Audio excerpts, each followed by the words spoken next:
Well, I came all the way from São Paulo, it's very far away from here, and just to contextualize, I'm an English teacher at Cultura Inglesa, it's a language institute in Brazil, and I'm also a blogger on technology and apps for teachers, and I give trainings for teachers how to use mobile technology, yeah? I'm a Google innovator from Brazil, and I'm very active in this educational technology thing.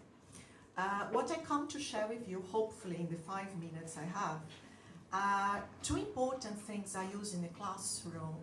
As a teacher, what happens is we have a certain limit of what we can do, but we have a special view on the students' needs. And there are two needs I would like to share with you today.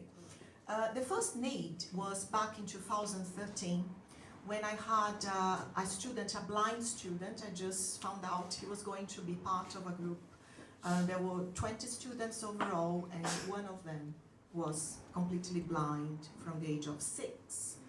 And my real concern back then was how to integrate him to the group and have him take part in the classes as actively as possible, and not as a person who would need support all the time, thinking of the emotional perspective. And was really lost on what to do, but I had started blogging some years before, and I was doing this research on apps and so on, and I realized he used a mobile phone. And I talked to him, say, okay, how do you use this phone? So I talked to him first, and he said, well, I listen to everything using only one earphone because I need to listen to what's going on around me. And I get information, messages, and so on. And back then I was using QR codes for activities with my students, and then I had this idea. Okay, what if I transfer information from the board to a QR code and he listens to that on his own, instead of me having to sit next to him or another student? And that worked because, you know, the phone of a person who has any sort of disability uses accessibility mode, and that totally changes the dynamics of the phone. And that was very successful because he felt independent. I'm just summarizing very, very quickly. So every time there was a conversation activity with prompts, I would have this very quickly on my phone and help him scan. And he would listen to the questions and take part in a conversation. He felt, look, I take part independently, and that was very beautiful. And that got to the point that the other students said, teacher, we want to scan the questions too. And that was great because he felt, look, and that was beautiful, it worked. This is one thing I'd like to share. This worked because I listened to him as a teacher.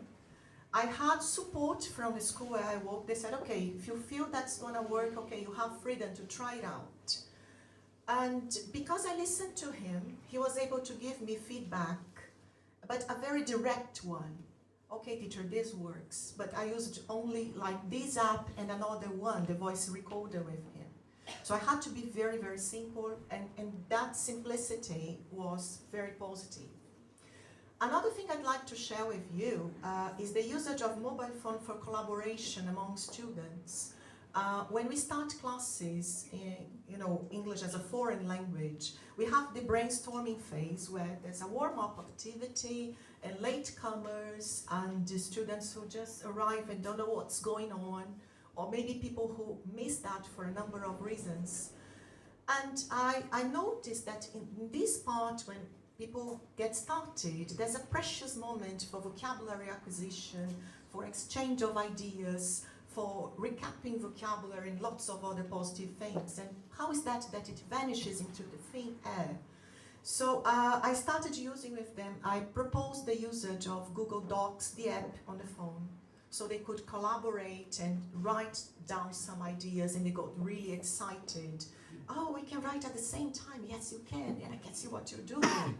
And keep a record of what they were talking and new words, and students would take part of it. And sometimes they were on the way to classes, not even in the classroom, and they knew, okay, that's what's happening. And I got to the point where students who were not in the classroom said, hi, teacher, I'm here. And I said, well, that was beautiful. Okay, you are very welcome. Join group. And So, of course, it took some time, yeah, just to wrap up. But I think the core message of my work is that you have to dare.